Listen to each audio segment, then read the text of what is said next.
चलते हैं एक ट्रैजिक लव स्टोरी, एक हॉन्टेड मिस्ट्री और एक नेचुरल वंडर की ओर।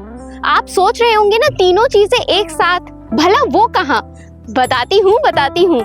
मैं बात कर रही हूँ बैताल रानी घाटी की, जो सबसे खूबसूरत और खतरनाक घाटी मानी जाती है। इसलिए राजनांदगांव की इस घाटी का नाम छत्तीसगढ़ के सबसे खतरनाक घाटियों में भी शुमार है। जैसे कि केशकाल घाटी, चिल्पी घाटी का नाम है, उसी तरीके से इसका भी नाम शुमार है, क्योंकि ये इतनी खूबसूरत है। लेकिन इसके पीछे की जो कहानी है इतिहास की, वो आपको भी चौंका देने वाली है। तो चलिए जानते हैं।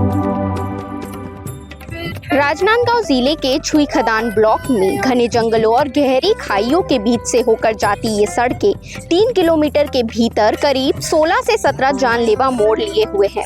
यहाँ की सड़कें जैसे हर पल किसी हादसे का इंतजार करती है, लेकिन फिर भी लोग खींचे चले आते हैं, क्योंकि यहाँ सिर्फ प्राकृतिक सुंदरता नहीं, एक राजकुमारी की अधूरी दास्तां भी दबी हुई है। इसके पीछे की कहानी कुछ इस प्रकार है कि लांजी राज्य की एक खूबसूरत रानी, जिसका नाम था बैताल रानी, उसका विवाह होता है हरिचंद्र के साथ, जो कि धमधा का रहने वाला था। लेकिन ये विवाह नहीं था, एक तरीके से पिंजड़ा, क्योंकि रानी बिल्कुल खुश नहीं रहती थी और अकेलापन महसूस करती थी। तभी उनकी मुलाकात एक चरवाहे के साथ हुई और दोनों ने भागने का फैसला किया। जब वो इस घाटी से होते हुए भाग रहे थे, तभी राजा को भनक लग गई कि रानी भाग रही है।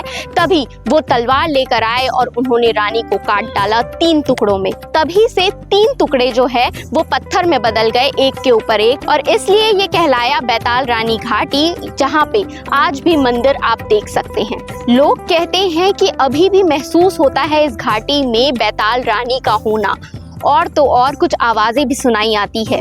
लेकिन तब भी ये ट्रैकिंग, कैंपिंग और फोटोग्राफी के लिए एक बहुत अच्छा प्लेस बन चुका है, या यूं कहूं कि हिडन हेवन बन चुका है।